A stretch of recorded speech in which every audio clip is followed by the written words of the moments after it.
방문해 주셔서 감사합니다. 오늘 여러분들에게 리뷰를 드리고 싶은 책은 넷플릭스 공동 창업자인 마크 랜돌프가 쓴 절대 성공하지 못할 거야 라는 책입니다. 마크 랜돌프가 이 책을 쓰게 된 이유가 뭐냐면, 우리가 보통 알고 있는 창업 신화라는 거는 되게 좀 많이 부풀려 있는 부분이 많잖아요. 그래서 실제 스타트업의 창업이 어떤 식으로 이루어지는지 명확히 알리고 싶다라는 취지에서 이 책을 썼습니다. 오늘은 조금 리뷰를 좀 독특하게 해볼 거예요. 이 책이 이제 회고록이다 보니까 설명하는 형식이 아닌 제가 마크 랜돌프가 돼서 회상하는 방식으로 여러분들에게 설명을 드리려고 해요. 그러면 시작해 보겠습니다. 넷플릭스의 시작은 1997년도부터 시작합니다. 그 당시에 현재 넷플릭스의 CEO인 리드 헤이스팅스는 퓨어 아트리아라는 소프트웨어 회사의 CEO로 있었고요. 저는 마케팅 담당 부사장의 직급으로 있었습니다. 리드랑 저랑은 아침에 항상 같이 출근했어요. 그래서 차 안에서 회사에 가는 동안 항상 제가 생각한 사업 구상에 대해서 리드한테 설명하는 그런 시간들을 가졌습니다. 저는 이제 맞춤형 상품에 관심이 많아가지고 뭐 이를테면 맞춤형 야구 배트, 아니면 맞춤형 운동기구, 맞춤형 샴푸 이런 것들에 대해서 제가 리드한테 설명을 하면 리드는 한 30초간 굉장히 진지하게 고민을 하다가 이런 얘기를 했죠. 전혀 사업성이 없어. 리드의 판단은 항상 정확했어요. 그래도 저는 이에 굴복하지 않고 계속 새로운 사업 구상들을 리드에게 설명하는 시간들을 가졌죠. 한 95번째 사업 구상인가요? 제가 리드한테 맞춤형 개밥에 대해서 설명을 하고 있을 때 리드가 말하기를, 그런 노력이 너무 많이 드는 거 말고 일의 노력으로 여러 사람한테 팔 수 있는, 많은 사람들이 사용하는 그런 제품을 개발해야 된다라는 얘기를 하면서, 이를테면 비디오 테이프라고 얘기를 하면서 문득 본인이 이제 비디오 테이프를 연체해서 연체료로 $40를 냈다라는 그런 얘기를 하게 된 적이 있어요. 그 얘기를 하면서 리드가 이렇게 생각을 한 거죠. 어쩌면 아마존이 인터넷으로 책을 팔듯이 우리도 인터넷으로 비디오를 주문하고 그거를 배송해주면 어떨까? 라는 그런 작은 아이디어가 떠오르게 된 거죠. 그래서 저는 그 아이디어에 꽂히게 됩니다. 그리고 이제 알아보게 되죠. 근데 그 당시에 마침 문득 DVD라는 걸 알게 됐어요. 어떻게 알게 됐는지 기억은 잘 안 나는데 그 당시에 DVD가 나오기 시작하던 때였습니다. 제 주변에 있는 사람들은 DVD를 한 번도 보지 못했지만 이 DVD라는 것이 신규 시장이 될 가능성이 있고, 일단 부피도 작고 가격도 비디오 테이프의 3분의 1 정도밖에 안 되다 보니까, 야 그래 그럼 요걸로 한번 사업을 해볼까? 라는 그런 생각이 딱 든 거죠. 배송하기도 좀 편할 것 같고요.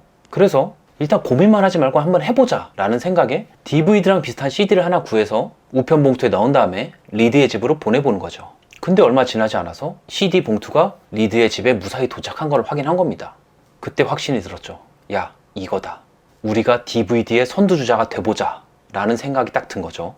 우리가 사업을 하려고 그러면 돈이 있어야 되지 않습니까? 근데 이 돈 문제는 누군가 투자를 해줘야 된다는 소리죠. 근데 그 당시에 리드는 투자할 의향이 있었습니다. 사업 비용이 한 20억 정도 들 거라고 예상을 했고요. 리드가 20억을 투자하기로 했죠. 그렇게 저는 사업 자금을 토대로 사업을 구체화하기 시작했습니다. 팀을 꾸리고 사무실을 알아보고 웹사이트는 어떻게 만들 것인지, 발송용 봉투는 어떻게 만들 것인지, 이런 것들을 이제 많이 고민하고 있었던 거죠. 이렇게 스타트업 준비를 하는 동안 문득 리드가 와서 이런 얘기를 했습니다. 투자하기로 한 20억 중에 1억을 축소해버린 거예요. 사실 저희가 사업을 시작할 때 필요한 운영 자금이 20억이라고 생각했는데, 왜냐면 웹사이트 구축비 10억 그리고 운영비 10억 이렇게 생각했는데 리드가 1억을 빼버리면서 1억을 투자받아야 되는 상황이 온 거죠. 리드가 1억을 축소시킨 이유가 뭐냐면, 우리가 너무 우리만의 생각에 갇히지 않을까 하는 우려 때문이었어요. 그래서 투자자를 통해서 투자자의 냉철한 분석을 듣고 좀 더 생각을 개방적으로 하기를 원했던 거죠. 그래서 1억을 구하러 돌아다닙니다. 처음에 갔던 때는 DVD랑 비디오 대여의 약간 전문가인 알렉산드로를 찾아갔어요. 그분에게 저희의 아이디어를 공개한 이후 그분은 이렇게 얘기하셨습니다. 개똥 같은 생각이라고 말이죠.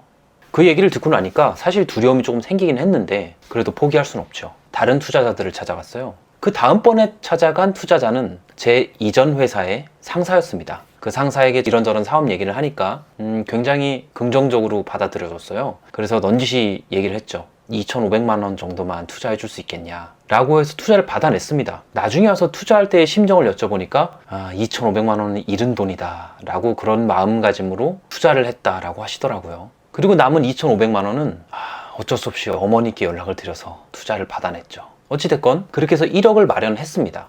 그렇게 1년 가까이 열심히 준비를 한 끝에 드디어 출시일이 임박하게 되었죠. 1998년 4월 14일 넷플릭스는 정식으로 출시를 하게 됩니다. 그 당시에 저희가 보유하고 있었던 DVD는 800장 정도였고요. 현존하는 모든 DVD를 모았다고 자부할 수 있습니다. 웹사이트가 출시되기 전 이 긴장되고 초조한 마음을 진정시키면서 9시 정각이 되자마자 컴퓨터를 뚫어지게 본 거죠. 주문이 들어오면 벨이 울리기 시작했고요. 우리는 주문 처리를 15분 만에 다 끝냈습니다. 주문 내용을 확인하고 거기에 맞는 DVD를 찾고 배송자의 주소를 찾고 배송 봉투에 주소를 부착하고 이걸 다 15분 만에 끝낸 거죠. 근데 우리가 아무리 준비를 해도 항상 문제는 생기기 마련이죠. 당시에 서버 컴퓨터가 2대가 있었는데 게시하고 얼마 안 돼서 다운이 돼버린 겁니다. 그래서 급히 직원을 불러가지고 서버 컴퓨터를 사러 갔다 오게 한 거죠. 1시간이 지나서 서버 컴퓨터가 8대가 되고 그리고 나서 또 서버가 다운됩니다. 그렇게 컴퓨터를 늘려서 24대까지 구매하는 사태가 온 거죠. 아무튼 간에 출시를 하고 나서 사실은 저희가 100번째 주문이 오면 와인을 먹자라고 얘기를 했어요. 그리고 저는 그 100번째 주문이 한 달에서 2달 정도 걸릴 거라고 예상을 했고 실제로는 얼마나 걸렸을까요? 출시일 오후 2시에 100번째 주문을 달성하게 됩니다. 넷플릭스가 출시된 지 한 8주 정도 지났을 때는 매출이 꽤 나왔어요. DVD 판매 매출로는 거의 1억 가까이 됐고 근데 중요한 건 우리가 정작 생각했던 DVD 대여 매출은 100만 원밖에 안 됐습니다.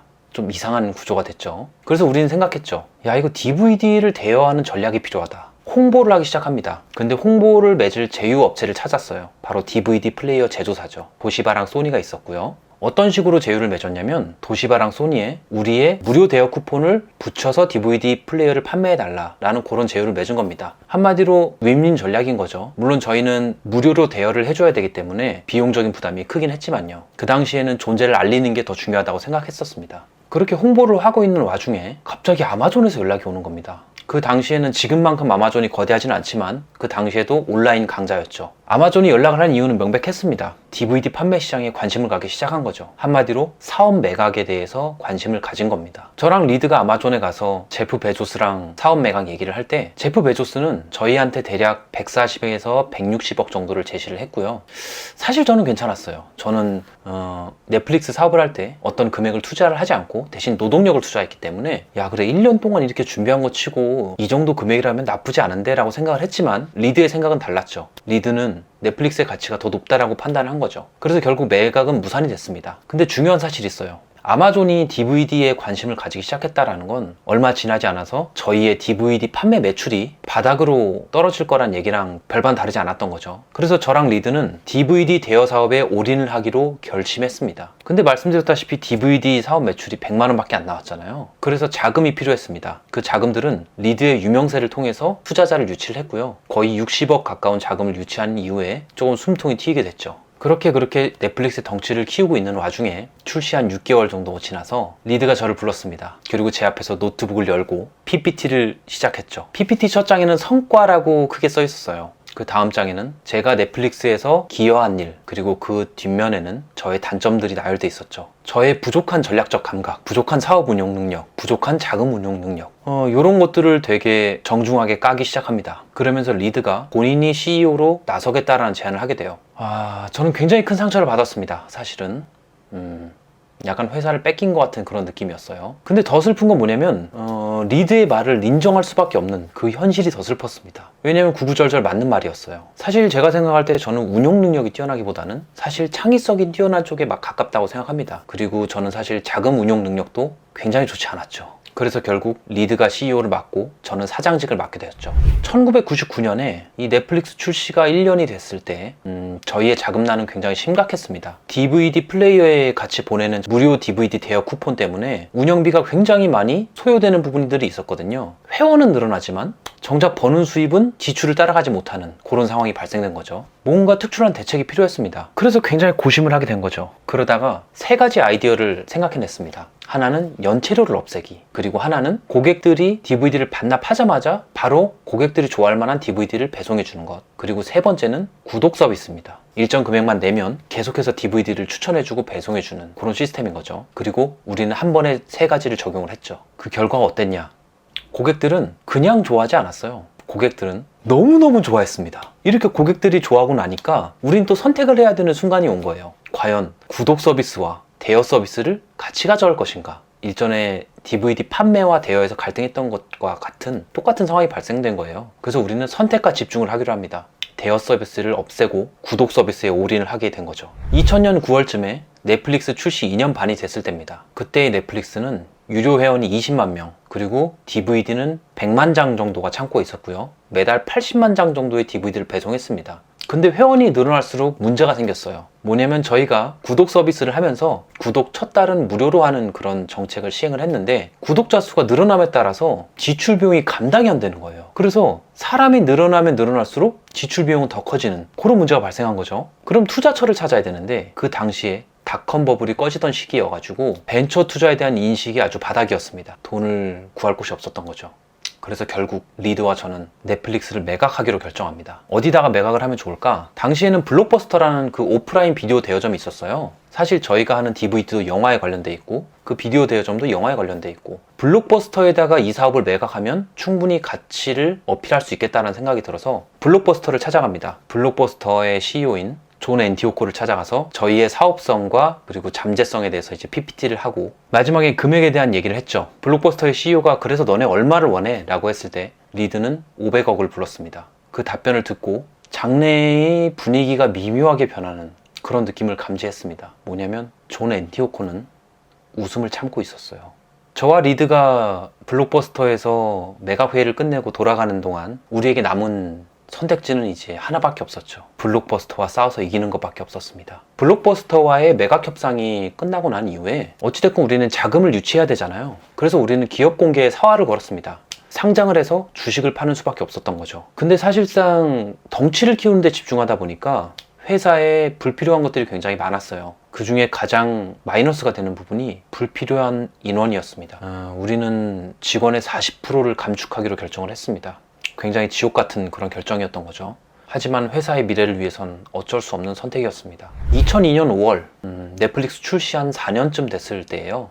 당시에 넷플릭스에는 어떤 변화가 있었냐? 사실 넷플릭스의 초창기 멤버는 7명이었습니다. 그 중에 5명이 회사를 떠났고요. 저는 사장이 아니라 상품 총 책임자의 직책을 가지고 있었습니다. 그리고 사실 저는 제가 가진 주식을 매각을 하고 싶었어요. 가족의 안정과 경제적 안정을 위해서 말이죠. 그리고 추가로 이 넷플릭스에서 제가 할 수 있는 일에 대해서 굉장히 고민을 하게 됐습니다. 스타트업에 필요했던 사람들이 기업이 커져가고 점점 전문화되면 더 이상 필요하지 않는 경우들이 굉장히 많이 생겨요. 스타트업 기업들은 다들 이러는 변화를 겪을 수밖에 없게 되는 거죠. 2002년 5월 23일 잊을 수 없는 날입니다. 기업 공개의 날이죠. 굉장히 불안하고 초조했습니다. 과연 우리 기업의 가치가 얼마로 평가돼서 시장에 공개될지가 굉장히 긴장되더라고요. 당시 리드는 굉장히 고심한 상태로 있었어요. 생각에 잠겨 있었죠. 장이 개시하고 나서 넷플릭스의 가격이 떴습니다. 주당 16.19달러. 저와 리드는 포옹을 했고요. 초기에 리드와 제가 넷플릭스를 설립할 때 기업의 가치를 한 주당 50센트를 잡았습니다. 근데 기업 공개를 하고 나서 16.19달러가 된 거죠. 이 말은 뭐냐면 제 삶이 바뀌는 겁니다. 더 이상 일하지 않아도 되는 삶으로 바뀌어버린 거죠. 기업 공개를 하고 나서 바로 퇴사를 하지는 않았고요.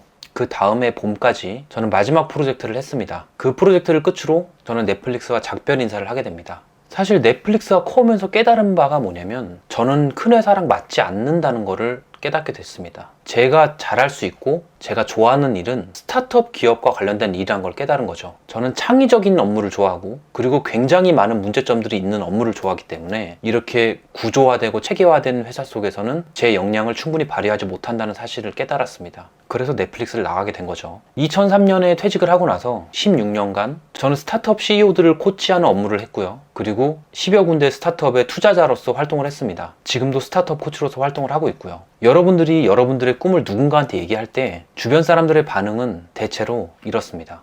안 돼. 그거 절대 성공하지 못할 거야. 하지만 똑같은 얘기를 저한테 한다면 저의 답변은 아무도 모른다입니다. 꿈을 현실로 만드는 법은 그냥 시작하는 겁니다. 그게 가장 간단하면서도 강력한 단계인 거죠. 우리의 생각과 사업 구상이 좋은지 안 좋은지를 알아보는 방법은 해보는 겁니다. 결과는 아무도 알 수 없습니다. 그냥 시작하세요. 뭔가를 만들고 시험하고 판매해 보십시오. 그게 여러분들에게 드리고 싶은 마지막 말입니다. 영상이 굉장히 길어졌네요. 아무튼 저는 굉장히 이게 여운이 너무 많이 남더라고요. 마치 한 편의 굉장히 잘 짜여진 영화를 보는 듯한 그런 느낌이 들었습니다. 아무튼 오늘 영상은 여기까지고요. 시청해주셔서 감사합니다.